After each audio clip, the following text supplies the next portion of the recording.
joined by Marius, Dad, and my local little company. And still.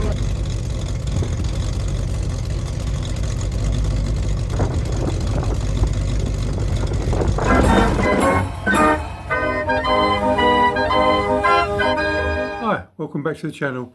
I've taken a little bit of time off away from the cars at the moment. It's been like 2 weeks, that's why I haven't actually posted anything. I had a weekend away. I went to the Gloucestershire Country Fair. Went on a Sunday. It's actually really good. Well, most of it was. I enjoyed like the steam engines and classic cars, and the vintage cars are really good. The motorbikes are great. The bit I didn't like as much as things like the lorries and the coaches. I made a quick video of it all. I have to apologise in advance. The quality of some of it's not really that good. I didn't realise how windy it was, but anyway, I hope you enjoy it. Here it comes. A lot of time they would have missed their slot. So again, there was about 20 of us said, right, we'll give you a hand with that. And there we were. We got them packed up, they got away on the ferry. The lights wouldn't work on the lorry, but that's another story for another day. Well, we've got a little carrot showman's engine coming around now. Here's Margaret, carrying the name of Fred Harris, the original owners. Now, that's just a smaller version of something like the Masterpiece, if you like. That's the tractor-sized one that will be used by somebody who owns the side lots. It's commonly known as a Garrett Greyhound tractor, but in fact, that thing you see on the front is not a Greyhound dog at full stretch.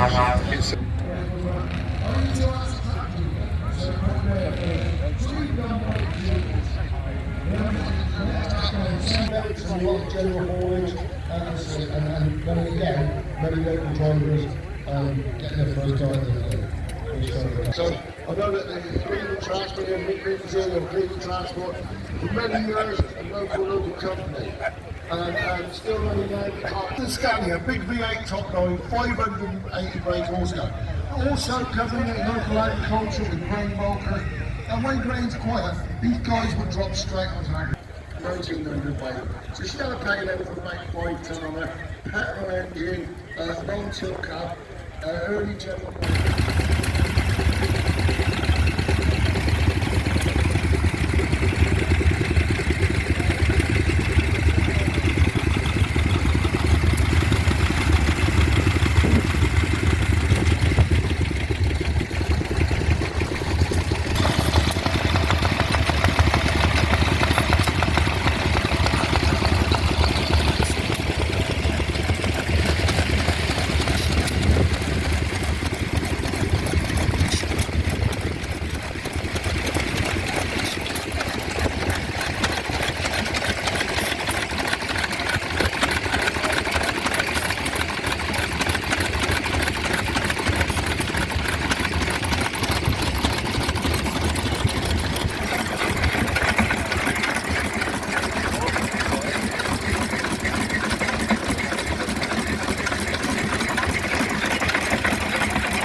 It didn't used to have doors. It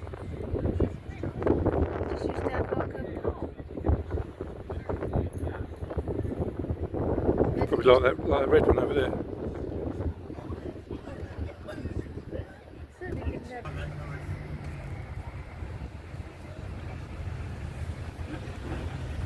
We'll climb up the stairs as well. I know, look at the massive stair pipe you've got. Yeah.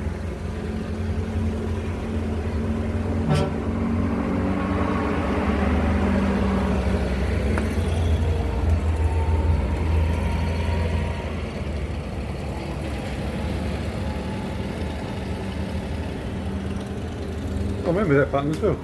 Yeah.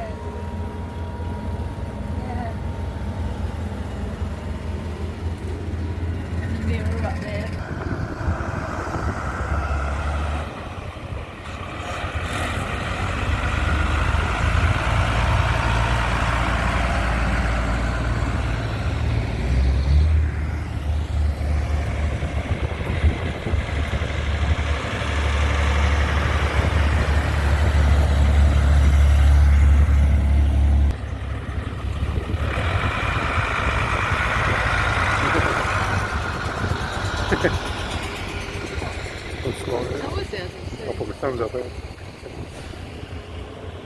Acknowledge them, they are. That's pretty good.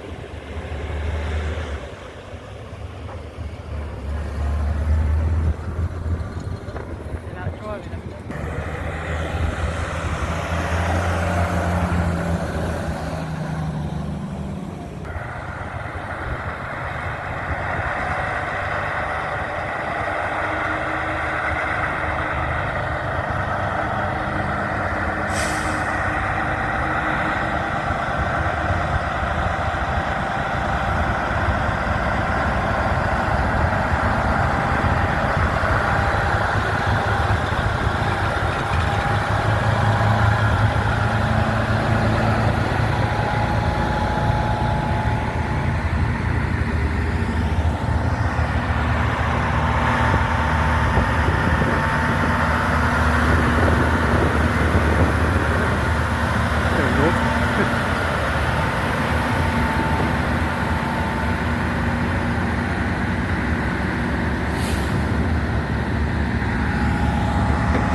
All right.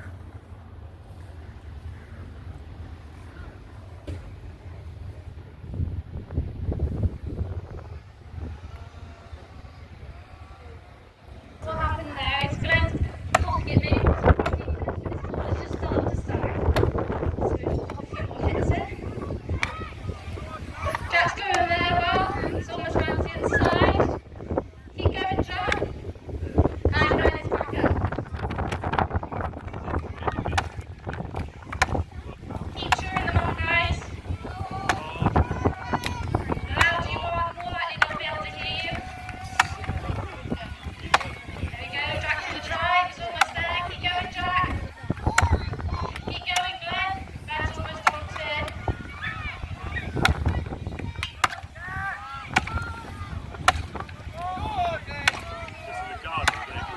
Both doing really well, Jack is on. Everyone keep cheering Glenn on. Come on Glenn. Almost there, big breath.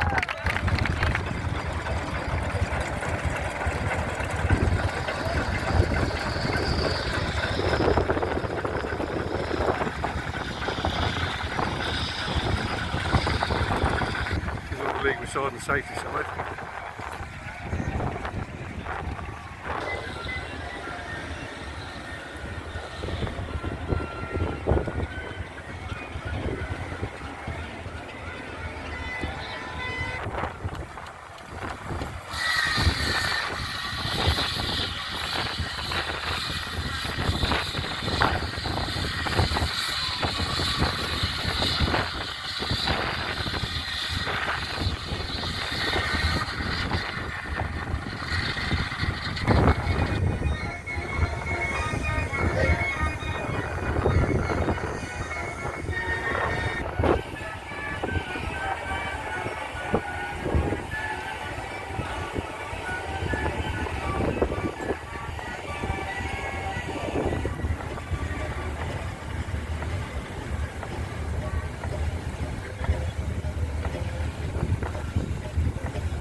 This cup is also used by Marius, Attack, and by David.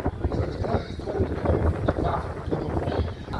Foreign trucks such as Volvo, Scania, and Mercedes are coming in and making more comfort for the driver. It is still the old guy from the 180 with the David and gearbox. And they don't really want to change what they were doing. And again, make it easy, or global transport,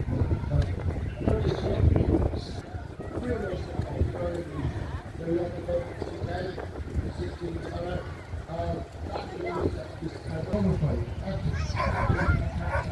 So we're now on heavy haulage. That's going up to 50. And it's on a regular basis, going through the world. Next one again, we have another. Have you noticed this one?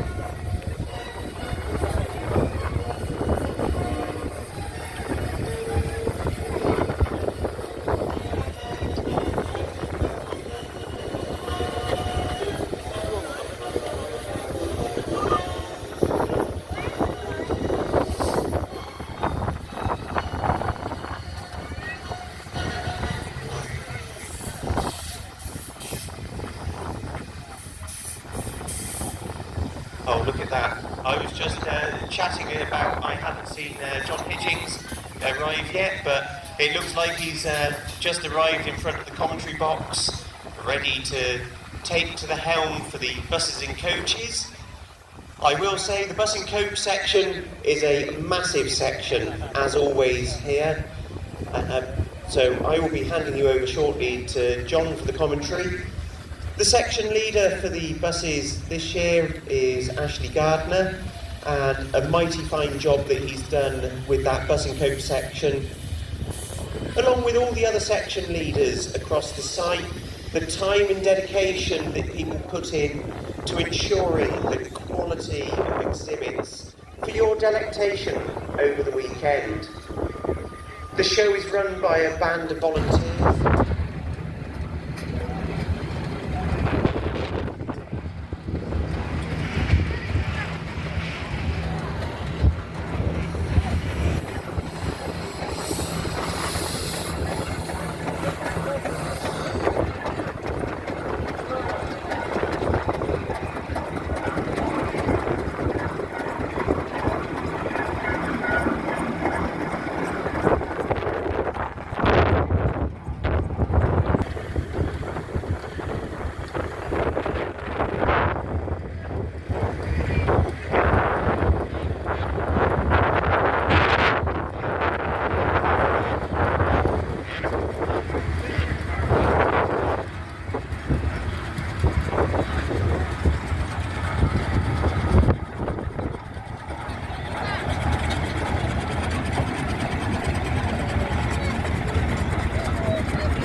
Yeah, could you?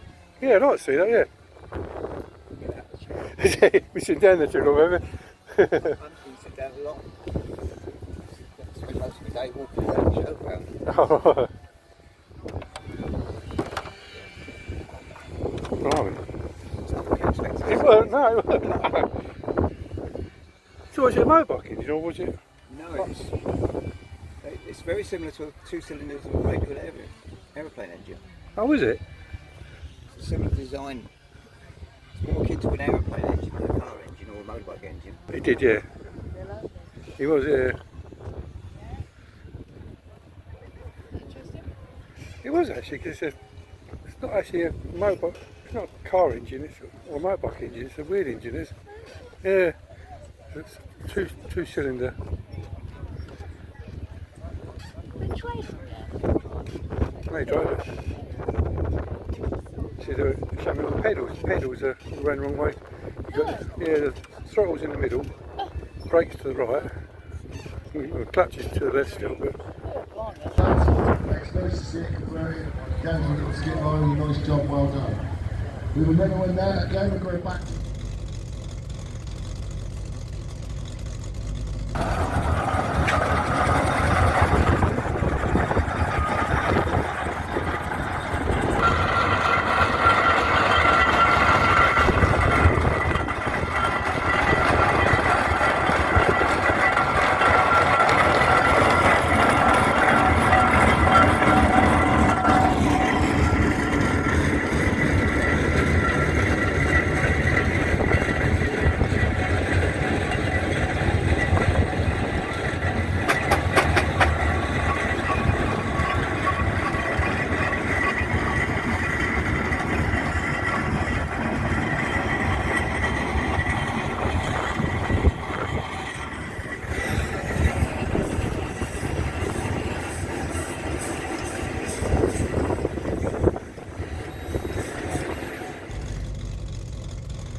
You'll never guess that we have now got the emergency vehicles in the ring now.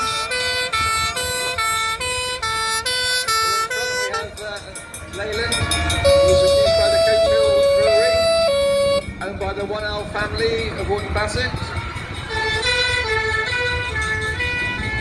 I'm going to get drowned. I'll back along.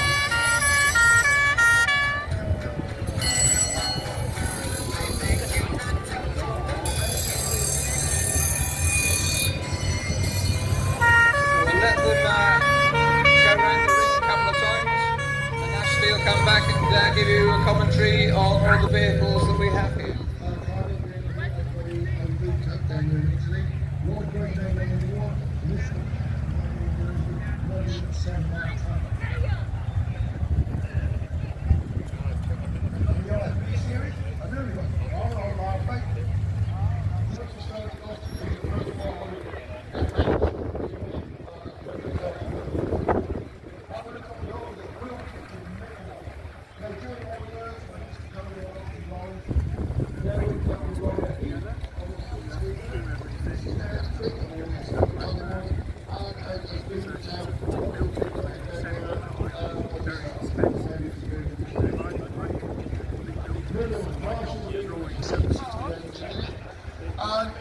It's actually designed when it's not in capital and it's by Albert Maynard.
Works in Northampton. There's only 20 Altchin engines surviving, and there's only 2 of them which are compound. That's 2-cylinder ones, and that's one of them we've got here. The other one lives over in Bedfordshire, David Davenport's. They only built just over 200 engines, Altchin, but they were very, very good engines.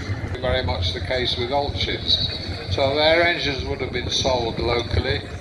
Quite a few of them worked in this part of the world, and a firm called Briggs and Rickard, who were fairly local, they owned quite a fleet of Altchins at one time, including Little Mo, the one you see over there. Like a plumber's nightmare, frankly. But she was one of the last of the Marshall rollers and was built with the idea that it would be suitable for rolling hot asphalt, which was then starting to come into more common use in the 30s and so on. Now, an ordinary traditional steamroller, of which we've got quite a selection here, are not suitable for rolling hot asphalt because they're much heavier at the back than at the front, so you wouldn't get an even finish, because with an old steamroller, it's the back rolls that do the actual rolling work, the front roll. Royal blue colours.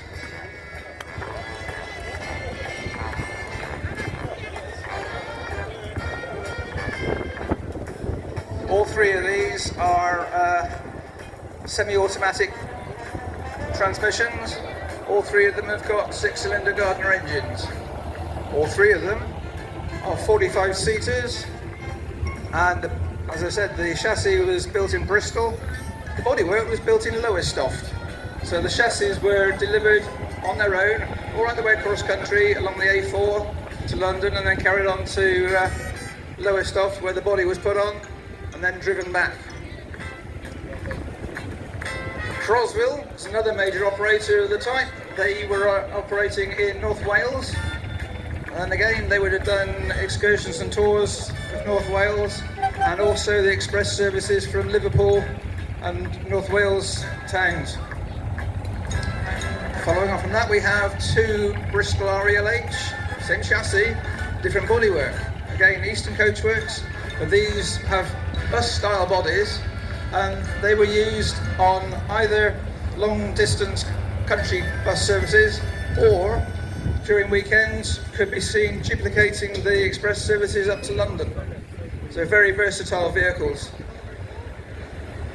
The first one in the lineup, 2073, I think was a Gloucester bus, so local around here. And the one behind, WHW 374H, was a Stroud bus for most of its life, but also worked out of Wells Depot and Bath. So they tended to move around quite a bit. Both of these were operated by the Bristol Omnibus Company. Behind that, the first of the double-deckers in the lineup, JHT 802. This is a Bristol K-type. Yet again, Bristol chassis. This one fitted with an AEC engine. Bodywork by Eastern Coachworks. And expelled and then into a different size cylinder to be used for a second time to give it the second push, so to speak. There's one little difference between them. You'll then have what's called a sifting valve. So when you've got the 2 cylinders there, it goes into the crankshaft, and it can get stuck right in the middle. And his team, Taylor manages the arena for the weekend, and an amazing job that he does, because the whole site is full of volunteers, and every section has got a section leader, and then there's different people that look after elements that you'll unseen, unsung heroes on the site, that people just sort of wander around and deal with little problems that arise. And one of the most important jobs is getting things to run absolutely to time, and the arena schedule of getting ready. So they've got to be on standby at 2 o'clock, and then they've got to move to their section assembly point at 2:05, And then finally the parade starts at 2:15, and Taylor and his team sort that out fantastically. Anyway, back to the steam engines. So we do digress, but sometimes it's an important digression on the rally field. Now we've got a little Land Rover coming past. Now I'm wondering whether this is one of those mini mess ones, or one that's been constructed in the back shed from plans. But this is a way of getting the next generation involved. Something that's either small and battery powered or small petrol engine powered. It does generate the enthusiasm and gets them started on the rally field. What starts off with, let's say, I'm not going to belittle any exhibit on the rally field, but you could have the smallest exhibit possible, and that then progresses into push bikes, motorbikes, cars, commercial vehicles, steam. So it is a community and we all do thrive on it. I'm going to move over to a wireless microphone now and head out to the arena.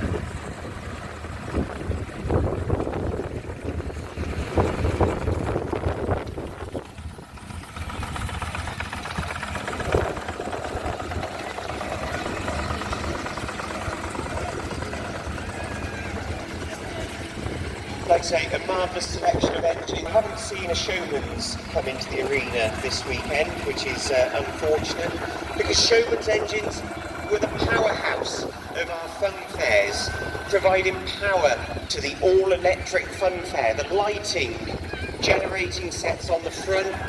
If you were at the beer tent last night, you would have seen several Showman's engines generating power outside and being all lit up. It really brings to the atmosphere in the beer tent at night, really does sort of give it its all. It brings everything to life. The steam, the powers that be, have deemed that due to carbon footprint, the mining should come to an end. So we've now got to import coal from foreign nations, whether it's Kazakhstan, South Africa, Colombia. If anyone can tell me how the carbon footprint can be greater having it mined in Wales than having it mined in Colombia, and then bringing it by cargo ship and then transported across the country by either train or mainly lorries, you're a better person than I am. So we'll start at the first engine in the lineup now with the Foster. Can you tell us a bit about your engine? This engine was built in the late 80s. It started off by an elf Dix. The whole family decided, so 2 sons and the father, to build one each. The 2 sons built one. The father basically had a heart attack, so it was now completed. I took it over, got it all into steam, and been running it since 1990. It's been a part of the family. And that is one thing that we find with the rally field generally. It is, you hear so often that an engine, a vehicle becomes